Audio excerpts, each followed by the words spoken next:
Remember I said at the very beginning of this conference, there are three forms of polemics.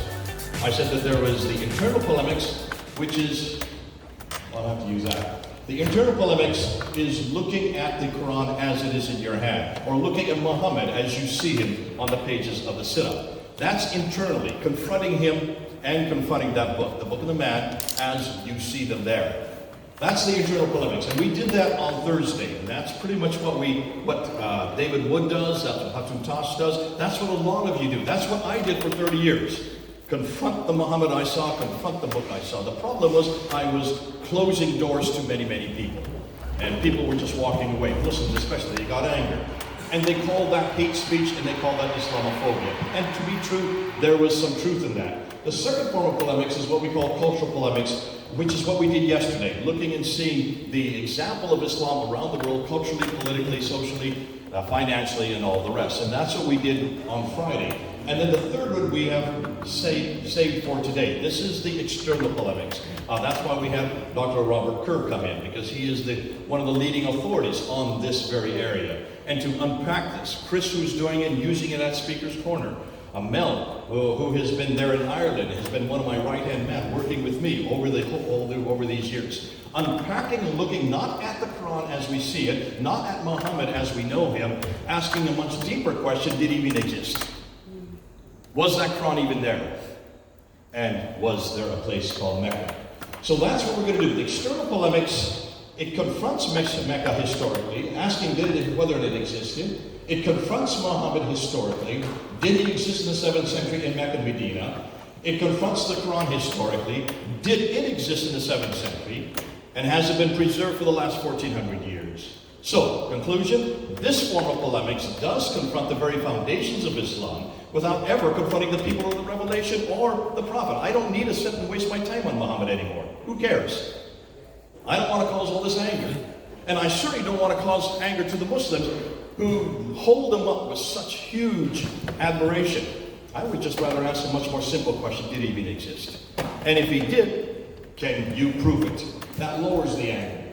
So, why the historical critique? Well, everything we use is evidence-based. So everything I'm going to do now in the next hour, I'm going to be looking at evidence, coins, I'm going to be looking at inscriptions, I'm going to be looking at manuscripts, I'm going to be looking at everything I can that's from the 7th and the 8th century. I don't care diddly squat about the 9th, 10th, and 11th century. You'll see why. It confronts the very foundations of the man of the book. That's why they call me the book of the man. That's why David, every time he sees me, he calls me the book of the man. It is neutral. Anybody can use this. This is not a Christian polemic. It is absolutely neutral. Does not attack Muslims, so it's not hate speech or Islamophobic.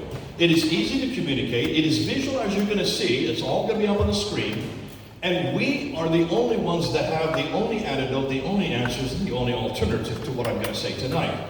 And we're finding hundreds of Muslims who are coming to Christ because of this. And none of them, very few of them, are social misfits, which we tend to have gone through other methodologies. These are the Sauls who become Pauls. Ask me what I mean about that, and we'll talk about that later. So, does the external polemics include, what do they include? Well, they really include 4 areas. I'm going to look at the sources, then I'm going to go to Mecca, then I'm going to go to Muhammad, and I'm going to end with the Quran. You might say that's backwards, saying, yes it is. There's a reason why starting with Mecca.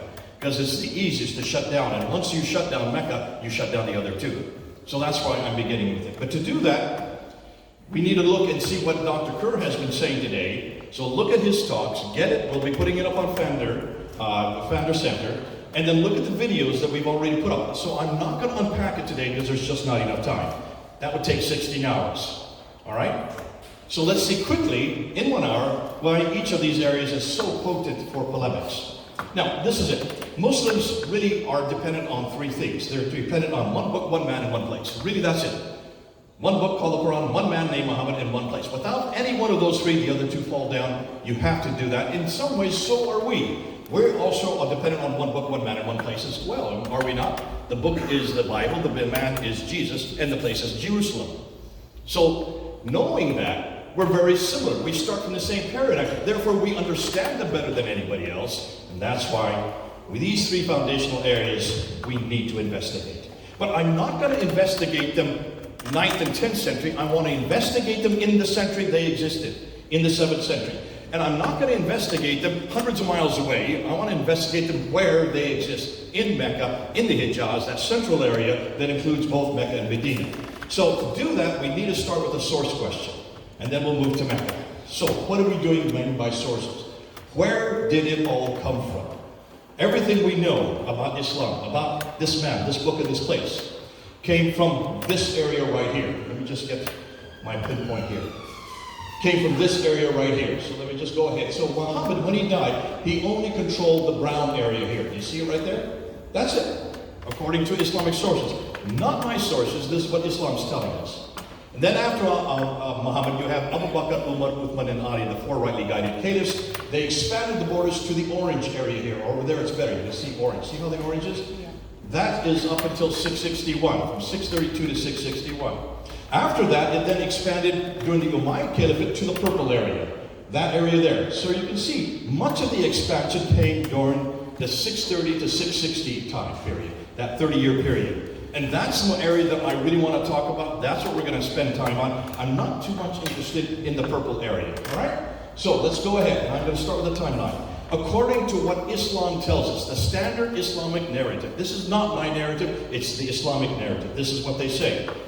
They're the ones that tell us Muhammad was born in 570. He started receiving revelations in 610. He went up to the seven heavens on the back of the winged horse there in Jerusalem. He went up to seven heavens, met Moses in the fifth heaven, bounced back and forth between the fifth and the seventh heaven, getting the prayers down from 50 down all the way down to 5 prayers, went back down to Jerusalem and flew back down to Mecca. That's their story, that's not my story. In 622, he then moves with about 80 to 200 followers from Mecca up to Medina. And then in 630, boom, he dies.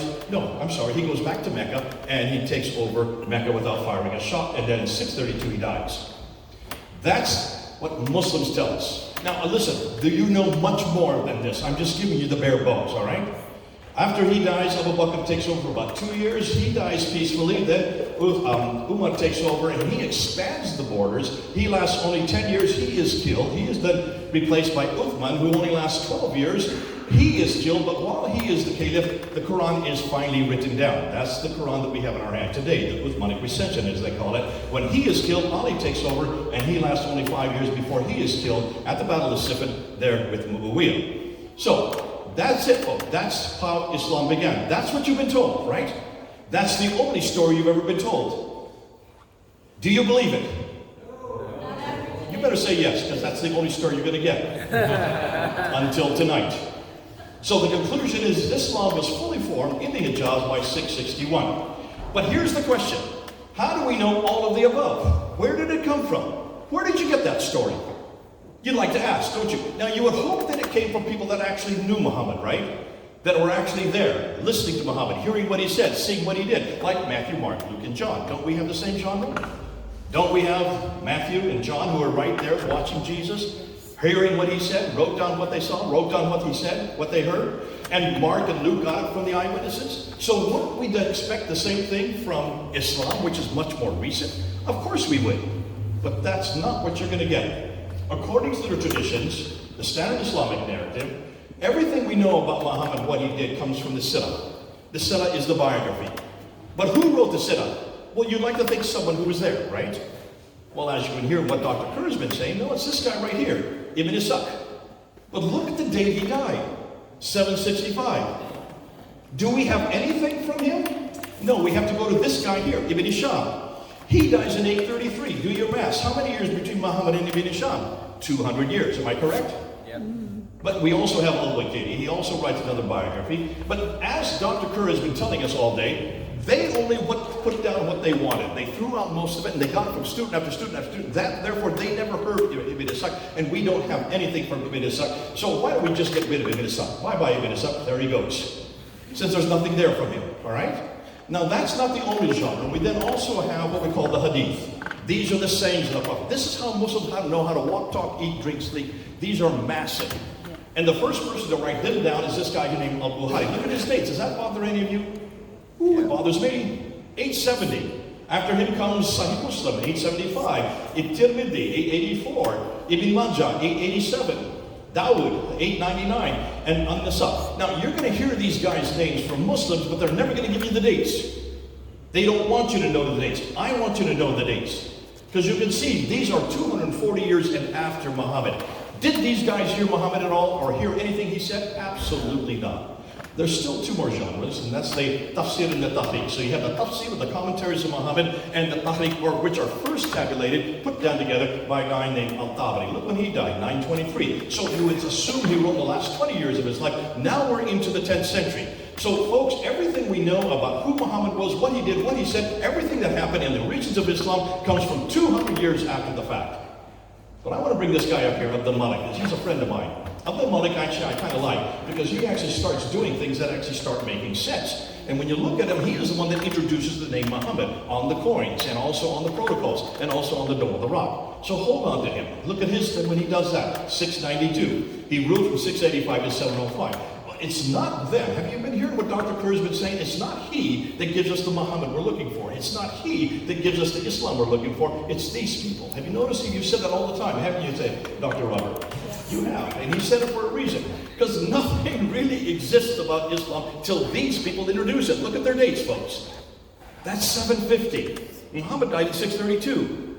Can you see the problems with this? So, Muhammad was revealed 84 years after the Abbasids created him, 141 years after he was first introduced, yet 201 years after he supposedly lived. These are all too late. That's my problem. Not only that, take a look at where these guys lived. So let's take a look at what Muslims tell us. Everything happens in those two cities in the Hijaz. However, when you look and see where they wrote in that city, which is 1,200 miles away. Ibn Hisham, who was born in Basra, grew up in Cairo, and then did his writing in Baghdad. That's 900 to 1,200 miles away. Al-Bukhari, who was from Bukhara, which is in Uzbekistan, that's 2,600 miles away. Al-Tabari, who is the one that gives us the tafsir and the tahqiq, he was in Tabaristan, northern Iran. That's 1,700 miles away. None of these traditional writers lived or worked in Mecca or Medina. They were too far to the north of Mecca and came from the west and east of Baghdad. These are all originated by the Abbasids from 750 AD onwards. The Islam we know today is not an Umayyad Islam. It's an Abbasid and later Islam, as we're going to find later. Now, comparing to Christianity, let's ask the same question. Because we also have a Sirah of Jesus. That's Matthew, Mark, Luke, and John. We also have a Hadith of Jesus. That's Matthew, Mark, Luke, and John. The red letter edition. We also have a Tafsir of Jesus. That would be Paul's letters, where he expounds on what Jesus said. And we also have a Tahriq. That would be the book of Luke, right? That talks about the history of the early church. So we've got the same genre in the New Testament. Let's ask their dates. Well, when you look at their dates, everything that you see written about the Hadith, the Tafsir, the Tahriq, and the Sirah of Jesus are all written within 15 to 60 years of Christ's death. Whereas everything we know about Islam is 200 to 300 years. Which would you guess is more authoritative? If you want to compare the two, as a comparison, if we as Christians had to depend on sources for Jesus, comparable to what Muslims are dependent on for Muhammad, Jesus would not begin to appear until the 3rd century. How would we defend him? Yet we're not forcing Muslims to answer that question. We've got to show the dates. We've got to have them and hold them accountable to how late everything they're dependent on. Hold on a minute. Did I just not say the Sirah was written by Ibn Hisham? Did I not just say that he was living in the 9th century? So where does this book come from? Because this is the book you all have to read. This is the book by Alfred Guillaume. Am I correct? Isn't he the one that gives us the whole story of Muhammad? Isn't he the one that we're dependent on? But ask anybody in this room whether or not we have the manuscript of Ibn Hisham. No, we don't. No, in fact, there are, as we've been here today, there are over 36 different biographies, all attributed back to Ibn Hisham. But the man who actually wrote this book, the book that we have to use, the one that you've all studied, the one that has been translated into every language by Alfred Guillaume, though he claims it comes from Ibn Ishaq, we've already thrown Ibn Ishaq out, so we know it's not from him. But it's not from Ibn Hisham either. Where do you think Alfred Guillaume got his material from? This old gentleman right here. Heinrich Friedrich Wustenfeld, who wrote the biography between 1858 and 1860, published it in 1860.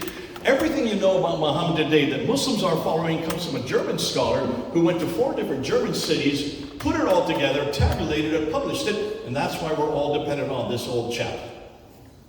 The man who Muslims are dependent on to know who their prophet is or what he did is an elderly German linguist who wrote Muhammad's story 160 years ago, thus over 1,000 years too late. If that isn't bad enough, and this is for you, Dr. Kerr. What about the other traditions? You remember, over and over again, we've heard today that we can trust those traditions, right?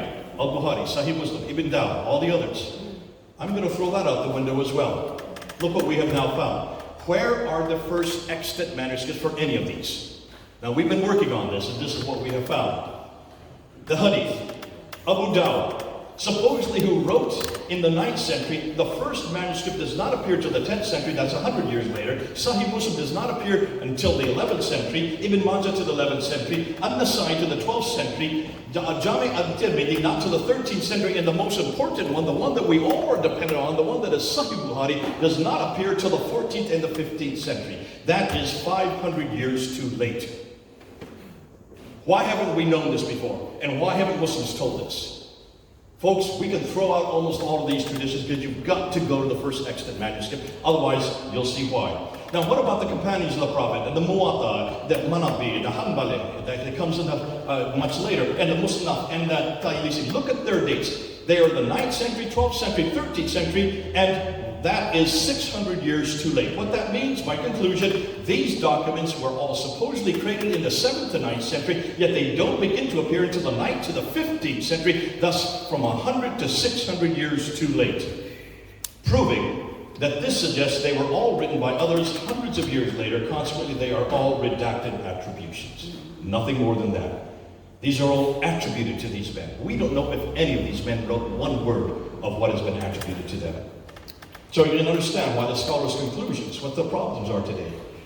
Islam, as we know, they say, did not exist in the 7th century, but evolved over a period of 200 to 300 years. The Qur'an probably was not revealed to one man in 22 years, but likely evolved over a period of a 50 to 100 years. Conclusion, the history of Islam, at least from the time of Caleb of the Malik, 685 to 705 and before, is a later fabrication. Now, let's get to let's get to Mecca. You've seen the problem with the sources. How are we going to do with Mecca? Why is it so important? Well, remember, there are 3 legs on which Islam is dependent. The book, the man, and the place. Quran, Muhammad, and Mecca. If you start to confront one of them and it begins to crack and fall, the other 2 come crashing down as well. You cannot hold them up. You've got to have all 3 standing irresolute. If we eradicate Mecca, then there is no Islamic Muhammad, nor is there any Islamic Quran. Once you shut down Mecca, I don't care what Muhammad you're talking about, he's not from Mecca. And if the Muhammad is not from Mecca, then who is he? He's not the Islamic Muhammad. I don't care what Quran you bring to me or try to defend. If it's not from Mecca, I'm not interested. It's no longer the Qur'an that the Muslims are dependent on. That's why we start with Mecca. This is what they claim. Mecca is the oldest city in the history of mankind. According to chapter 7, it is where Adam and Eve were then thrown down. Eve was thrown down there. Whoever threw them down was a lousy shot because Adam ended up somewhere in Sri Lanka. Don't worry, he was 90 feet tall. So he went boom, boom, boom, boom, and made his way up to Mecca to meet his wife again. But that's their story, folks. So therefore, Mecca would be the oldest city in history. Am I correct? Just say yes. Also, according to chapter 21, it's where Abraham rebuilt the Kaaba. So 1900 BC, there has to be a Mecca there for Abraham to do that. And it's the center of trade, north, south, east, and west. So it should be the best known city in the history of mankind. If it's that old and that well known. Now, I'm not going to go through all of Mecca. We did so much of Mecca today, and just look at Dr. Kerr's, go look at his video and just see what he did. He destroyed Mecca. So I'm not going to unpack that to you. I'm just going to show you the conclusions. Since Mecca is foundational for both Muhammad and the Quran, without it, they both fall, as I said. It is important, if Mecca is so important for Muslims, that they believe it is the earliest and most important city in the history of mankind, yet references to Mecca and in the Quran and the traditions don't hold up historically. It's not near Sodom or Gomorrah, or that Abraham or Ishmael or Hagar ever lived there. So that's the first problem. Number 2, the vegetation and people listed there are all 600 to 1,000 miles to the north. Take a look at all the references in the traditions to this place where this prophet lived.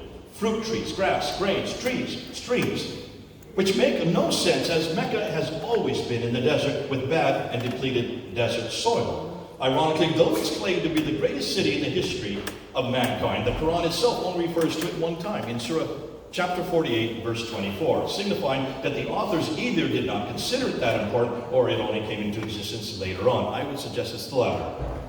Geographically speaking, the Qur'an and the traditions refer to up to 300 prophets that were buried there. If they were buried, they were there buried in a kneeling position, they would still be there today. Why is it when you take a look and see, I'm sorry, I'm doing the wrong argument. Let's look at the one that's on the screen. Maybe I better look at my own notes. That's not what we're talking about. We're talking about the people that came in contact with this prophet, whose name we only find 4 times. In other words, this prophet has over and over again, he has contact with these people who are from Ad, which is what we know today as the people of Uz. He has contact with people from Thamud, who would be the Nabateans, and these people from Gideon, who are the Midians, who are the Midianites. Now take a look and see where they are. If you take a look, they're all up here. Oh, I better get the other part, the other laser. Let's get the bigger one. They're way up here. Notice that, but Mecca's way down here. See where Mecca is? That's 600 miles further north. Unless this guy either had a helicopter or a plane, how did he go 1,200 miles in one day on camelback? Absolutely impossible. The Quranic Arabic, as well as the supposed prophets, are all situated in the north. As Dr. Kerr has said a few times today, when you look at the Quranic Arabic, look at the Arabic in the Quran, and you will see a Nabatean Aramaic. The Tar Marbuta, the Alaf Maksura, these are not in Sabbaic Arabic, yet they're in the Quran. The definite article, these are not in Sabbaic Arabic, yet that's the Arabic that would have been used in Mecca and Medina. So what are they doing in the Quran? Obviously, whoever wrote the Quran did not come from Mecca or Medina, because the Arabic they used was from the south, not from the north. So you've got the wrong Arabic in the wrong place. That should show you right away that the Quran is from much further north. Have you noticed how many times I've said north tonight? Everything is further north. Everything is further north, not from the middle and not from the south. Mecca is where the Muslims contend that between 70 and 300 prophets, this is what I was trying to say, are buried. Yet with all the buildings now being constructed in Mecca, when you build tall buildings, you have to have deep foundations.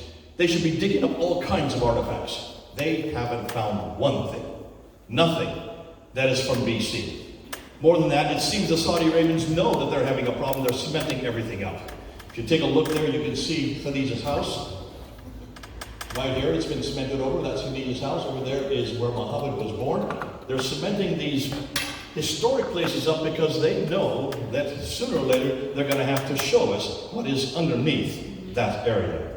Dr. Patricia Qur'an did a study of looking at all the different civilizations around Mecca to see if she could find any reference to these to the city. She went to all the civilizations. She went to the Assyrians, she went to the Nabateans, she went to the Romans, she went to the Persians, she went to the Himyarites, she went to the Nubians. All these civilizations that you see there in red, all surrounding Mecca, not one word at all that she could find. Now this woman could read and write 15 languages. She read them in their original language. She was the first to do that. But then she wanted to find out, what about the other cities that are next near Mecca, that are right there surrounding it? Cities like Maghrib or Sana'a or Najran or Taif or Yathrib or Khaybar or Petra and Namr. These are insignificant cities, yet she could find reference after reference from them from all the way back from 300 BC. They're well known. And the reason they're well known, I'll get to that, hold on. There's the reason.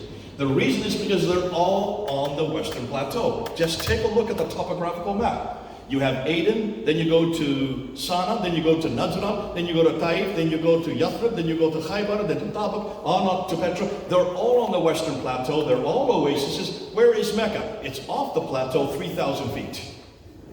And it has no water. Why would you go from Taif down 3,000 feet with a place with no water, with camels, and then come back up 3,000 feet to get to Yathrib, she asked? A perfectly good question to ask. Up to 741, no historian nor any geographer had even referred to this city. And even the 741 reference to it puts it way up in southern Turkey. It's even in the wrong place. When Ptolemy actually did a geography and wrote about Arabia, he never really went there himself, so he just put them wherever he thought. And as we heard this afternoon, he forgot about Arabia Deserta.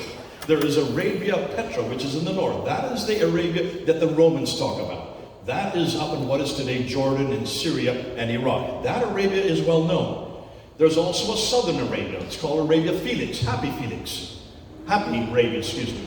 In the middle is called Arabia Deserta for a very good reason. No one's there. It's a desert. And that's where Mecca and Medina are. No wonder none of the maps have it on it. Neither the land trade routes that you go along that I just went through, nor the Red Sea trade route. Take a look at the Red Sea, and you'll notice that all the ports are on the western side, on the African side. Why are they on the eastern side? Because there's water on the western side. Every port is equidistant. There's 5 ports. They're all equidistant. Nothing on the right side except for well, people say Jeddah, but Jeddah never existed back then. Yanbu existed because it supported Yathrib. So when did Jeddah come into existence? Well, we asked Dr. Gerald Hopting that question. And he's the one that's done the work on that. He says there is no reference to Jeddah before the 8th century. 8th century AD.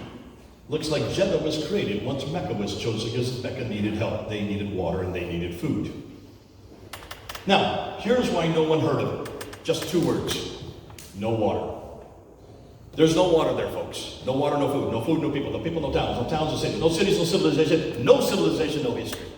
How long did it take me to say that? 5 seconds. That's all you need to say. Now we'll do it tomorrow. I've done it at Speaker's Corner. Whenever they bring up, I say, hold on a minute, there's no water there. No water, no food, no people. And once you do that, it shuts down that argument verbally. It shuts it down orally. You have to have water. Why is it that everything's up in the north? Because that's where the rivers are. Mesopotamia, the land between 2 rivers. Look at the north. That's where the vegetation is. That's where history is. History happens with people that have the need to eat. And they need to have water. You don't last long without water. You cannot have an entire civilization that goes back to the time of Adam and Eve, includes Abraham, if there's no water there. Despite Muslims claim that there is the Zamzam well there. Oh, I love this one. Well, we shut that one down really quick. This well that says inexhaustible water that feeds 4 billion people, 1.2 billion people, but 4 million that come during the Hajj. They all need the water because it's a special water that is even scented. And so therefore, God has introduced an exhaustible source. Well, we wanted to go look and see what the source is, and all I did is go to Wikipedia, and you can see pipes going into the well and pipes coming out of the well. And then just follow the pipes. They go up to these holding tanks, the world's largest holding tanks on the mountains of Mecca, built by the British. Thank you, British. And those holding tanks then take them out to Jeddah to these 27 desalination plants built by Bechtel Corporation, United States. This does not come from Allah, it comes from us. Thank you, Saudi Arabia. You're making all the money, but we're providing all the water. So folks, this is a big lie that Islam has, that all their water is from the Zamzam well. I won't even get into Queen Zubaydah's aqueduct and the history behind that. What about the Hajj? When you look at the Hajj, and this was funny because you brought it up, Dr. Kerr, today, those rocks that Muslims run back and forth 7 times. Look at those rocks. You can climb on them. They're only 20 feet high. Those do not constitute mountains. But when you look at them, you will notice, if they're only 20 feet high, where did they come from? Where is the original Safa and Marwa? Well, we were told that this afternoon. To do that, you need to look at this. Here you have Petra. Some people believe that's it, but I don't believe that's it. I believe that's it. Look at Jerusalem. There you can see, and I'll show it to you right now. When you look at Jerusalem, you'll see Mount Moriah. What's the Arabic name for Mount Moriah? Marwa. Between it is the Kidron Valley. On the other side is Mount Scopus. What's the name for Mount Scopus in Arabic? Safa. The original Marwa, the original Safa are in Mount Scopus. When you go, before the Muslims do even go back and forth between Marwa and Safa, they circumambulate counterclockwise 7 times. Why number 7 and why counterclockwise? Because the Jews did that in Jerusalem. Everything has been copied from the Jews. It's all coming from that place. No mosque had a Qibla facing Mecca until 715. This is a huge problem for a lot of Muslims. Now, they weren't called mosques that early. They were probably called temples. Nonetheless, they're all facing Petra all the way up until 715. The first one that is facing Mecca is not till that later. The antecedents for the Meccan pilgrimage makes more sense with Jerusalem than they do with Petra, as they are not only earlier, but they are used many of the same functions. In conclusion, certainly, someone, somewhere, at some time, should have known about this city, yet no one, anywhere, nor at any time has, proving that it never existed at the time of Muhammad, nor during early Islam. So if Mecca did not exist, then what do we do with Muhammad? And what do we do with the Quran, since they are both dependent on Mecca? That's next. Let's now look at Muhammad. Problem with Muhammad, just follow the evidence on the ground. So this is what they claim. That Muhammad was born there in 570, lived there for 60 years until he moved to Medina, that he is the model for all of Islam, that he was the one that received the Quran, that everything we know about him can be found in the Sirah and also in the Hadith about his biography and his sayings. Unfortunately, these references are all in the 9th and now up until the 19th century, 200 to 1200 years too late. Nonetheless, The question is this Muhammad of Islam referred to in the 7th century or in the place he lived, the Hijaz, or doing the things he had purported to have done? Before we find out, we need to first deal with the word itself, Muhammad. And that's what they're going to ask you. What is in the name? Remember, when they ask you, they always ask you with vowels included, but there were no vowels that early. There was no U or A. There was only Mim, Ha, Mim, Dal. That's it. Just 4 letters. So how do you say Mim, Ham, Mim, Dal? Mahmad.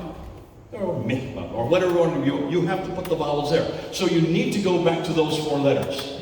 And when you go back to those 4 letters in the 7th century in Arabic, it would have been Mahmad because there were no, I already said that, just 16 consonants. Today there are 28. The vowels were only created and added in the 8th and 9th century. So when you look at the manuscripts, take a look at those manuscripts. There you have the Ma'il, the Samarkand, the Petropolitanus, and the Sonnet. Do you see any dots or any vowels there to give you the vowels? That would be the Dawah, the Kasr, the Fatah. They give you the vowels, and the dots to give you the consonants. Do you see them there? None. Now this one does start to have it. You see it on the Topkapi manuscript. And these are 5 of the 6 major manuscripts that we're now confronted. So what does Muhammad mean in Arabic? Well, if you ask anybody in Arabic what it means the praised one, or the blessed one, or the anointed one, or even the Messiah. Thus it is not a name, it is a title. It was first introduced by the Ugarites in 1400 BC, then taken by the Hebrews. Now all over through the Bible, 11 times you will find Muhammad in the Bible, and it's right there in Song of Solomon 5:16.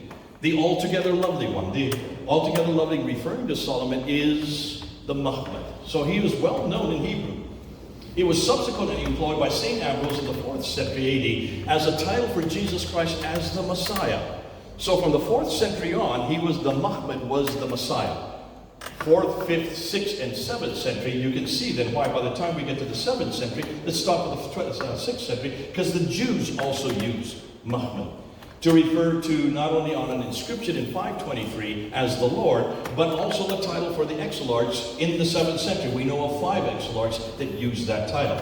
So by the 7th century, the Christians use Muhammad to refer to the returning Messiah, while the Jews use Muhammad to refer to the Messiah yet to come, including the 5 exilarchs. Each time they died, then the next one became the Messiah. He died, then the next one became the Muhammad. So it's understandable why then Muhammad was well known in that part of the world and at that time, including that coin that we're going to get to. Because that coin, you can see the Mim, Ha, Mim, Dal. You see it there? If not, we'll show it to you later on. So Muhammad was well known in that part of the world and at that time, but it was not pronounced as Muhammad. That is how we pronounce it today. And therein lies the confusion. We're looking for Muhammad when we should be looking for Muhammad. We should be looking for those 4 letters. Knowing that, let's now look at the coins to see where Muhammad was first introduced. When you look at the coins, in the 7th century area, a ruler introduced coins to announce who he was and what religion he belonged to and where the coin was minted. So this is the way. They didn't have television, they didn't have radio, they didn't have any way to announce himself, but they had coins, knowing that everybody would hold coins. That would be their announcement. Now, oddly enough, when you look at the mints from the 630s all the way up in the 660s, take a look what the mints are. The mints are not where they should be. If the political power is down in Mecca and Medina, the mints should be down where the caliphs are. In this case, the rulers are. But look where they are. They're way up in the northwest, in what is today Syria, and over in the east, in what is today Iraq, in Iran. That's hundreds of miles too far north. Here we go again. It's all up in the north. Why? Because that's where the people who use coins live. And people who use coins have to eat, and they have to have water, and therefore you go to where the people exist. According to every Islamic tradition, however, the center of Islam, all the 5 caliphs ruled from Medina, in the Hijaz, where that arrow is pointing to. Most troubling, none of the coins from 630 to 661 have the name Muhammad or Abu Bakr or Umar or Uthman or Ali, the names that should be there to announce who they are. They're not on any of these coins, and even the word caliph is not there because that was not yet used. Finally, with the reign of Muawiyah in 661 to 680, we find coins of someone who we know well about. In fact, his name is Muawiyah. Look at the coins. This is my coin, by the way. I'm buying them because I know that once the Muslims find out what we're finding out, they're going to buy up the coins and melt them down. So if you find them, let me know and I'll buy them from you. So there you can see, there's the ruler with his, notice what's on his hand on either side and notice what's above his head. There's a cross, there's a cross, there's a cross. There's the denomination and there's a cross. Obviously, this man is a Christian. So it looked like Muawiyah was a Christian. One coin minted by him, and you can see where the arrow is, has now the Muhammad there. There are the 4 letters. So there's Muawiyah, there you see the crosses above his head, and there is the 4 letters we're looking for. So obviously this is not the Muhammad of Islam, unless Muhammad, of course, is a Christian. What would he be doing with a cross? Obviously this is the Muhammad of St. Ambrose of all what they used in the church. This is the Christ. This is the Messiah. That's the question I'm asking. It was Muhammad, and thus had to be Jesus, due to the crosses on the front. Note, these coins suggest that all the Umayyads were Christians.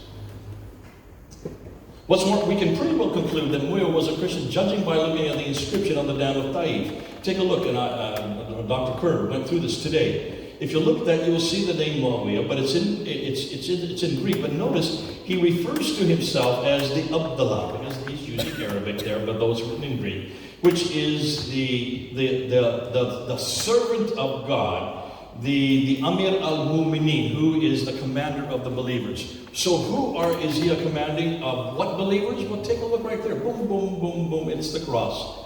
Obviously, it must be Christian, because the believers are Christian right there. Now, the coins continue on, and by the time we get to Abd al-Malik, it gets really interesting, because he begins to shift the coins. But it was between, and you notice he starts to mock the Justinian II and the Byzantine, who he's paying tribute to. He introduces his own coin, and what he does, he tries to mock, he mimics the Byzantine coin, but he takes off the crosses that they're holding on their hands, and he puts a deformed cross on the back. Here it is right here. You notice that? See, the one at the top is the Byzantine coin, and you can't see real well, but they all have crosses on their hands, and they're the Byzantine cross. This no longer has a cross piece, and the crosses are missing. This is an attack against the Trinity, it's an attack against the Byzantine, and it's an attack against the divinity of Jesus Christ. He, of course, Justinian II goes to war against him, he loses the battle. Then Abd al-Malik introduces this coin in 693, and he's holding a sword. This is a victorious coin. Around the outside is the Shahada, La ilaha illallah Muhammadur Rasulullah, proving that therefore that this is the beginning of the attack against Jesus, not as God, but as the messenger, the servant of God. He then introduces this coin in 696. This is my coin you're looking at. And all around it are references. Every one of them is attacking Jesus. It's attacking. Say not three, for God is one, and he has no son. Third, God is not begetteth, nor is he begotten. Who is that attacking? The Trinity, the divinity, and the sonship of Jesus Christ. And then you have the Shahada, for there is only one God but God, and the praised one that you were talking about is nothing more than a messenger. This is an anti-Trinitarian attack against the Trinitarian Byzantines. These all suggest that there was an internecine clash between different sects within Christianity, the Trinitarians versus the anti-Trinitarians, with the latter establishing its own religion at the end of the Umayyad dynasty in opposition to Christianity in the mid-8th century, which then morphed into Islam of today during the initial 100 to 200 years of the Abbasid dynasty in the 9th and 10th century. Now, if you look at the Arab inscriptions, they say much the same story. These inscriptions, notice where they're found. Don't look at the middle part because that's 8th and 9th. The 7th century inscriptions are way up in the north, in Arabia Petra, and way down in the south, Arabia Felix. Why? Because that's where the water is. You follow where the water is, that's where the inscriptions are. Ilke Lindsten, who's probably done the best work on this, he looks at that 100-year period between 640 and 740, and he's looking at 30,000 different inscriptions. And what he notices that prior to 690, there was no evidence of anything Islamic on the inscriptions. There's formula that is there, but it's not Islamic. It's a very pious formula. Between 690 and 710, you see the word Muhammad starting to appear, but that's the Muhammad we've been seeing, or we can see it. This is the Muhammad that should be there, because this would be the person of Jesus. Between 710 and 720, the Muslim rites begin to appear, the pilgrimage, prayer, and fast. And it's not until 730 now. Dr. Robert Kurt has corrected me. I didn't realize this. You're saying it's 975 that the word Muslim finally first appears. According to the inscription, what he's saying that it appears in 730. No, I was talking in non-Arabic texts. Gotcha. Okay. In Arabic text, it does start to appear in 730. So, conclusion, it was only in the 730s onward, this is 100 years after Muhammad, that there's evidence of a popular devotion to Muhammad as the prophet and messenger, which makes the Islamic traditions incredibly awkward because they contradict everything we know about Muhammad. Furthermore, this 100-year period of silence prior to this that indicates that Islam did not exist as a distinct religion until long after the time of Muhammad, which casts doubt on whether he had any part in starting Islam. But the name Muhammad does occur in other texts in the 7th century. So let's now look at them. Now, I'm not going to look at the 15 that Muslims have come up with. I'm just going to look at 5. Because in fact, before that, I want to look at the Quran. I stand corrected. Let's look at the Quran. And Dr. Kerr talked about this. When you look at those 4 references to the Quran, remember, if Muhammad was that important, why is it that Moses is found 136 times in the Quran, Jesus 93 times, Abraham 79 times, Pharaoh 74 times, and Muhammad only 4? You see a problem there? Unless this is not even Muhammad, this is the Muhammad. Because remember, there is no vowels this early. So this has to be M or Mim, Ha, Mim, Dal. Again, the same thing again. And take a look at, we don't have time to go all the way through that. When you get the slide, look, in every case, it could be, except for one, it could be Jesus Christ. This is all referring to Jesus. None of them refer to the person called Muhammad as we know him, who lived in Hijaz in Arabia. They most likely refer to the Blessed One, who is nothing more than Jesus Christ. He is the Blessed One. If this is not the prophet from Mecca at all, then Muslims cannot use the Quran to support Muhammad. The prophet existed in the 7th century, and one of the foundational pillars of Islam begins to fall. We will even shadow that even more once we get to the datings of the Quran. Now, what about in the Dome of the Rock? When you look at the Dome of the Rock, you will see many of the same inscriptions that are on the coins, because they're introduced by Abdul Malik himself, attacking the divinity, attacking the Trinity, attacking the sonship of Jesus Christ, attacking the associators, which is interesting, and even saying that they will be victorious over the associators, and then you have the Shahada. For this one who you believe, oh, God is only one, and this praised one that you're talking about is nothing more than a messenger of God. So if correct, then Muslims cannot use the Dome of the Rock to support Muhammad's existence in the 7th century either. And another foundational pillar of Islam begins to fall. Now, what about the written references to Muhammad in the 7th century? Let's look at them next. There are really only 5 references that we know of that have the word Muhammad. And I've just been found out today, and I just got shattered because Dr. Kerr said that this one I cannot use. Thomas the Presbyterian, 634. You're saying this is a fraud, that this is much, much later. Am I correct? Okay, so there you go. And then on the one on the flyleaf where the Arabs of Muhammad killed by many Syrians in Yarmouk. Take a look where Yarmouk is, folks. It's way up in Jordan, Syria. Muhammad never went that far north. So obviously this is another Muhammad. This is not Muhammad. 660 Sabaeus, and you're saying this one's a fraud as well. This is an interpolation. This is a chronicle. Chronicles, by definition, get interpolated with the reading. They just get embellished, embellished, embellished over time. So that's why it's there. So we don't have the original one for that. And then the one in 690 by John Bar Benke, the Muhammad, the teacher, the leader of the Arabs. What's interesting, this puts him way too far north, and no suggestion of Islam or of him as a Muslim. We get into the 8th century, and then we see the 5th occasion where Muhammad is introduced, and it's introduced by John of Damascus. But it's interesting because even the Muhammad that is there in 730, let me see if you're correct on this. Look at the 4 references that he talks about the Quran. He talks about the surah, the book of the cow, that's surah 2. The book of women, that's surah, that becomes later surah 4. The book of tables, which becomes surah 5. And the book of the cow. There is no surah called cow. So obviously, if these are 4 different books, this is not the Quran we're looking at today. Could this be beginning the nascent of the Quran? And this is the question I want to ask you, Dr. Kerr, but we can talk about it later. Would this not suggest that either John Damascus was right there watching this happen, because he was in the caliphal courts there in Damascus? Or is this something that's interpolated from later on as well? It's a century later. A century later. Oh boy, I'm going to have to redo all my slides. Okay, here we go. Isn't this great to have someone correct me? So the conclusion, every reference to Muhammad in the 7th century places him in Gaza, Jerusalem, Damascus, or in Hira, which are all situated too far in the north, and probably refer to another Muhammad and the praise one. And I'm going to add another line to that. Almost all of them are frauds to begin with. Isn't this great? It just makes my job so easy. Thank God for you, Dr. Kerr. You're making it so easy for me. I don't even have to argue these points anymore. So, there are the conclusions. We won't go into conclusions because I need to keep going. We need to go right through. You can read the conclusions for yourself. Let's get to the Quran. Here is the mother road. This is the best stuff. This is my favorite. Because when you go to the Quran, you've already shut down Muhammad. You've already shut down Mecca. You've looked at the sources. They destroyed everything. What about the Quran? We've got to go to the Quran. And here's the thing. When the Muslims talk about the Quran, they make 4 claims about the Quran. First, that it's uncreated, right? Chapter 85, verse 21 and 22. It's uncreated. Number two, that it was sent down to Muhammad between 610 and 632, so that 22-year period. Number three, that the Quran is complete by Uthman in 652. And then number four, that the Quran is unchanged in the last 1400 years. Could you just memorize those 4 words, at least for 20 minutes? Uncreated, sent down, complete, unchanged. Have you heard Muslims make any other claim? Those are the 4 claims they make. All right? Hold on to that. Why? Because the Quran makes those claims.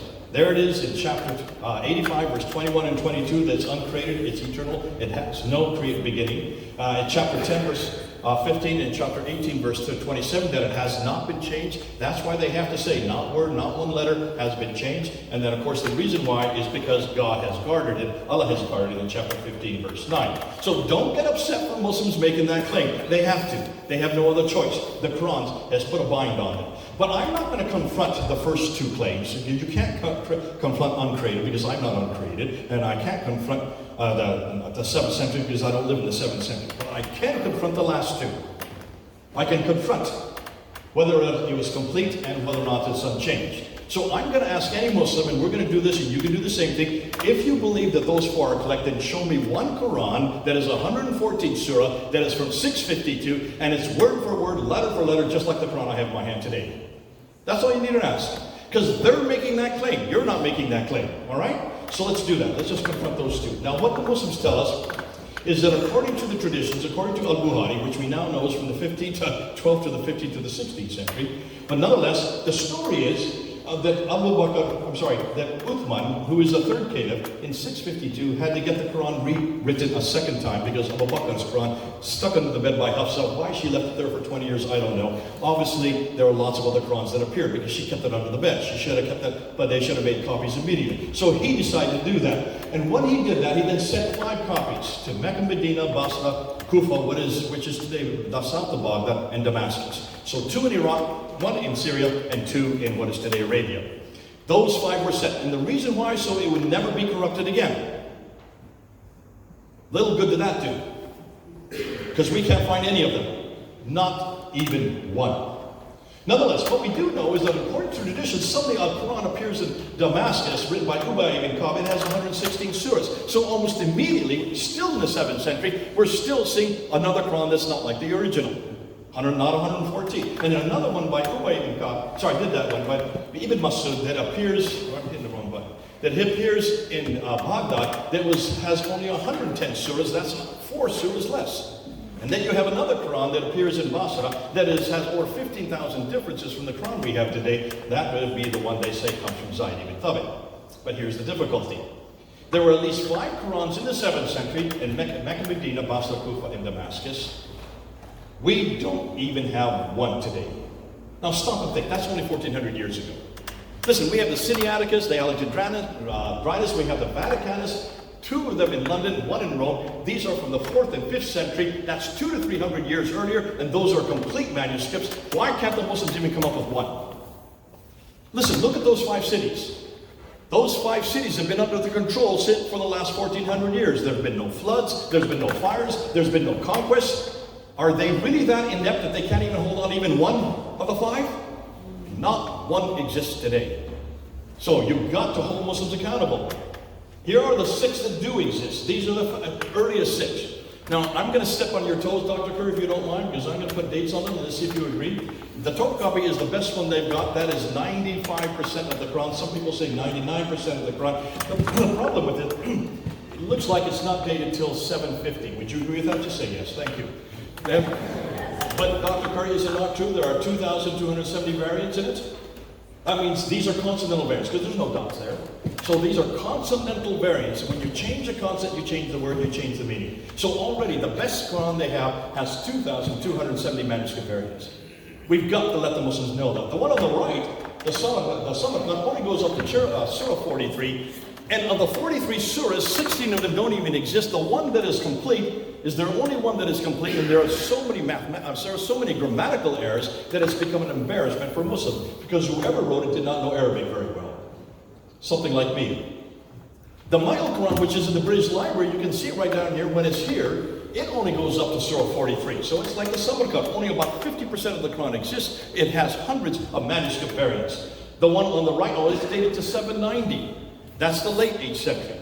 The Petropolitanus is the one that is in Paris in the Bibliothèque Nationale in Paris. That one is about 23% of the Quran. It has 93 manuscript variants. It is dated to 720. Al-Huzayni manuscript that is in Cairo is probably the most damaging one. This is a monumental text because it has hundreds of coverings. We're going to get into that.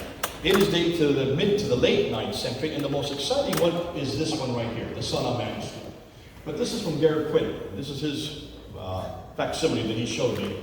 And over here you can see Surah 19, and then it jumps to Surah 22. What happened to Surah 20 and 21? Well, they begin to appear on this side of the page, but there are two different scripts there. Can you see that? Of course you can. Just say yes. Two completely different types of script, and there was about 60 years between those two pages. So this is evolving as you go along. Every time you see an orange mark there, see those orange marks? That's a manuscript variant. That means it's a word that's there, that's not in the Quran we have today. He says there's about 1,000 of these manuscript variants that they have found, and yet this is the earliest one. This is dated to 705. Notice, what have we said? Let's look at the conclusion. When we look at the 6 earliest Quranic manuscripts, we find that none of them are from the 7th century. None of them are complete. None of them are completely agree with each other. None of them completely agree with the current text that we have today. All of them hundreds, even thousands of subsequent manuscript variants. So where then is the first complete Quran? And could we have recently discovered it by an older example? What about the palimpsest on the Salam manuscript? When they did and they uncovered, they separated the 2 layers, they found that there were 63 verses underneath, 70 differences between the 2 layers, which suggests that there's all kinds of problems. This looks like a nascent Quran. Now, Asma Hilali said that this is a school text. You do not give parchment to students. They're very expensive because these are animal skins. Dr. Elizabeth Quinn says that this is a nascent Quran with corrections, then washed off and rewritten possibly in 705 or later. Some say that we have an even older Quran. This is the Birmingham folio. Now, I'm going to dispute you on this one because I do like the dates. I'll tell you why. The dates are from 568 to 645. We got Dr. Kurt did a very good job of really shutting that down with the carbon dating dates. Let's go with the carbon dating just to help our Muslims out, okay? If these are correct, and these are from 568 to 645, so they cover the life of Muhammad, just look at the contents that are in there. 63 verses. Listen, this is not a full Quran. There's 6,000 verses in the Quran. Even the 63 verses don't cover the 3 surahs that they contain. Because there's 343 surahs verses in those surahs, those 3 surahs. But when you look at those 3 surahs, chapter 18, verse 17 to 31 is the 7 sleepers of Ephesus, a Christian. This is not Quranic. So first of all, this is pre-Quranic. Am I correct? When you look at Surah 19, it's the Syriac Christian and Rabbinic Apocrypha from Proto-Evangelium of James in 145. That is the 2nd century. When you then look at Surah 21 to 40, that's the story of Moses, which comes straight out of our Bible, folks. Conclusion, these folios are pre-Quranic, pre-Muhammad, and thus pre-Islamic, written by Christians, Jews, and secular Arab writers, and then simply borrowed by the later Muslims for their own revelations in the 8th to 10th century. I have no problem believing that these are 7th century, because where do you think the Quran got its material from? It would have to have earlier material, Christian, Jewish, Ethiopic, and Syriac material, right? This is probably an example of if the carbon datings are right. And I'll go with you on it, it could be the carbon datings are wrong, but let's then go to this guy. This is my good friend Dan Brubaker, because he has probably done more damage to the Quranic manuscript than anybody else, because he bothered to go and photograph them and film them in place. And he went to hundreds and found, did I say hundreds? Thousands of manuscript variants. But these are not the Qira'at that you've been hearing about. This is not the dots and vowels. These are the Ruzam, the consonantal text. So when he went there, he noticed that there were hundreds of insertions. You see that insertion there? See insertion? These are inserted at a later time. Why were they inserted? Because now they actually correspond with today's Hafs consonantal text. Notice I'm going to say Hafs quite a few times. Here's ones where you see erasure. They erased that, erased that, erased that. What was there? We don't know. But what is left behind now support the Hafs consonantal text. Here you can see erasures overwritten. They just wrote over top. They didn't even try to hide it, not thinking that we would look at it. What happens now when you see the words that are written over top? They now support the Hafs text. Here's what we're writing without erasures. Entire lines that have been written over top of some of these manuscripts, proving that they were trying to standardize them to what? The Hafs consonantal text. Now here are the most damaging ones. These are coverings. See, there's a covering there, there's a covering there. Take a look at this page. There are 8 different coverings on one page. It almost looks like chicken scratches. But what is left behind now supports the Hafs consonantal text. Here you have selector coverings over written. They covered it, and then they just wrote with a few letters that were in a later ink and a much later ink. And then he came across these tapings, and he thought maybe these were because there was damage on the other side. When he looked at the other side, there was no damage whatsoever. That is censorship. That is standardization of the first order. These insertions, these erasers, these coverings, these patches suggest wholesale censorship during the 700-year Ottoman Empire, standardizing the text in each of these manuscripts to support the 1924 Hafs Razi.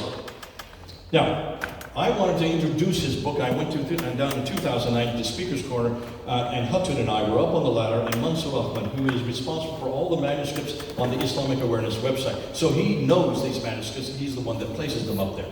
And he put his ladder next to me to try to shut me down. And what happened was fascinating, because he made the pronouncement that we could trace the textual tradition of the Quran all the way back. He started with Muhammad, and when he saw that I was going to hammer on that, he went quickly back to Uthman, to 652. Then we have a textual tradition that goes all the way back to 652. So I turned to him, and I said, fine, show me what manuscript you're talking about that goes back to 652. He was quiet. He couldn't say anything. So I said, okay, what about the 7th century? If you have any manuscript that goes back to the end of the 7th century, I'm willing to go with that. He could not answer that. So finally he said, no, the first Islamic century. So that goes from 622 to 719. That was 8th century. I said, okay, now let's go with you. Show me one complete Quran by 719. He says, we have 97% of the Quran. What did he mean by that? Well, you need to go up to Islamic Awareness website and see what he's talking about. When you go up there, this is the answer. 97%, this is it. There's the 97%. 63 different fragments. When you add them all up together, they can come up with 97% of the Quran. What he didn't know is that we were going to check out every one of these. So we checked out every one of these manuscripts. Dr. Pat Andrews did this for us. Dr. Pat Andrews is an amazing person. And this is what he found. Of the 63 fragments, 20 of them are tentative. In other words, no one's really come to any conclusions. Those are the green arrows going up right now. So he shouldn't have used those because they haven't really come to any conclusion. 9 of them, they have come to conclusion, and they're all dated to after 790, including the biggest one, which is 50% of the Quran that they need for, and that's the Ma'il, the 2165 manuscript that's there in London, right here in the British Library. And the other 34, no one's done any work on whatsoever, so why did they even use it? They didn't think that we would actually hold them accountable for it. So when you look at the 20 plus the 9 plus the 34, when you look at all 63 of those supposedly 97% of the Quran, conclusion is none of them are really valid, since they are all either later or tentatively dated or have no supporting evidence whatsoever. So what are the Qira'at then? What are these? These are the 8th century. We're now moving from the 7th century into the 8th century, and we come across these dots and vowels. Now, as I said earlier, you notice that there is no dots and vowels in any of these manuscripts there. You notice that? So there were about 16 letters, it was them back in the 7th century, but no way to read it. You couldn't read what, you didn't know what you were looking at. So they had to introduce what they call ijams, which are the dots, and the harakat, which are the vowels. And they start introducing them in the 8th century. There you see a little smiley face. You don't know what that is. If you put 1 dot above it, that becomes a na or an n. 2 dots becomes a ta or a t. 3 dots becomes a tha or a th. 1 dot below becomes a ba or a b. And then 2 dots becomes a ya. So you have na, ta, tha, ba, ya. Suddenly now you can start reading it. I see that.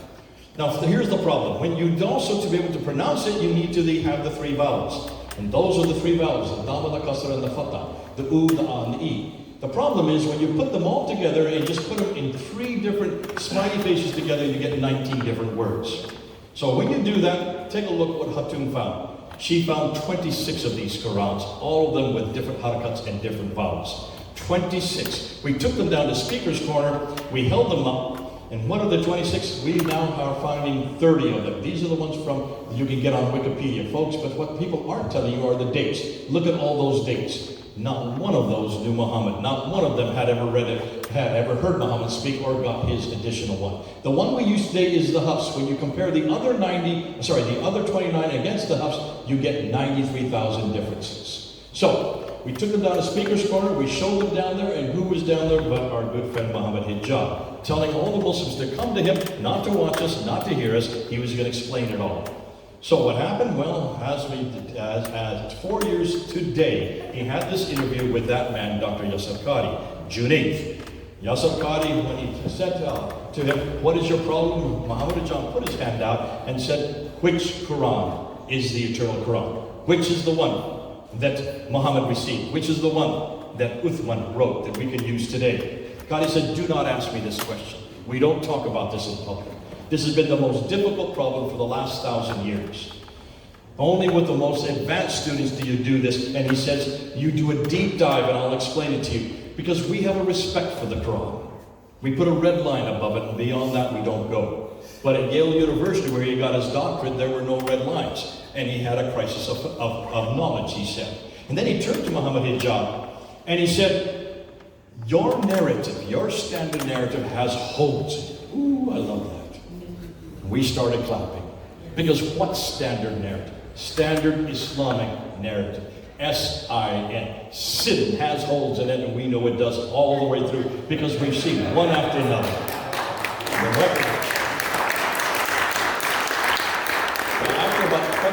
After about 28 minutes, finally he put his hand out the last time. He said, you've got to show me which Quran.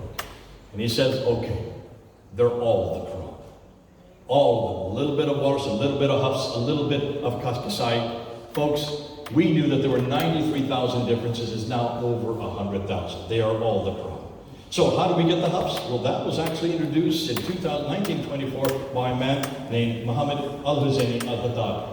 He had to find one. He chose one out of the 30. That was then made the Quran for all of Egypt in 1936. That made the Quran for the whole world in 1985. How many people here are older or were alive in 1985? Just raise your hands. That means you're all older than the Quran. So, where did the Quran come from? And I'm going to end with this. To start this, we need to go back to the Germans, to Gunther Lulling, a friend of mine, who actually in 1970 wanted to look at the internal parts of the Quran and started looking at the poetry that's in the Quran. When he took the dots and vowels and put in Syriac dots and vowels, he found that these were Christian hymns underneath. Dr. Christoph Lutzer wanted to go one step further, and he did 7 different layers of looking at these dots and vowels, taking them off, replacing them, putting the Syriac dots and vowels. And when he looked back the lectionaries, he was able to uncover what we know as the dark passages, which is about 25% of the Quran. After he had done this and he read what these dark passages were, guess what he found? These were all lectionaries. These were all homilies. These were all hymns to Jesus Christ. It's not what he found, it's who he found. It had nothing to do with what he found. So, what we're now, and this is what I'm going to end with. Notice if you take off all the dots and you take off the vowels and you look for the Quran, which is underneath, who do you think you're going to find? Jesus. Now tonight, have you noticed we've shut down the Quran, we've shut down Muhammad, we've shut down Mecca. But I want to go back to the Quran. Remember those 4 things I asked you to memorize? What was the first one? Sent down. Eternal. Sent down, complete, unchanged. Oh, you all forgot it. It's just only been on 1 hour. So we pretty well know that the Quran is not eternal, it is not sent down, it was not complete, and it's been changed hundreds, thousands of times. Now, we would not make that claim about our Bible. Please don't. But we do have another Word of God, do we not? Yes. His name is Jesus Christ, the Logos, the Word of God, is he not? Let's ask those 4 questions of Jesus. Is Jesus eternal? Yes. Yeah, bingo. Number 1. Was he sent down? Yes. Number 2. Is he complete? Yes. Absolutely. Is he not unchanged? He has always remained the same. The very 4 things.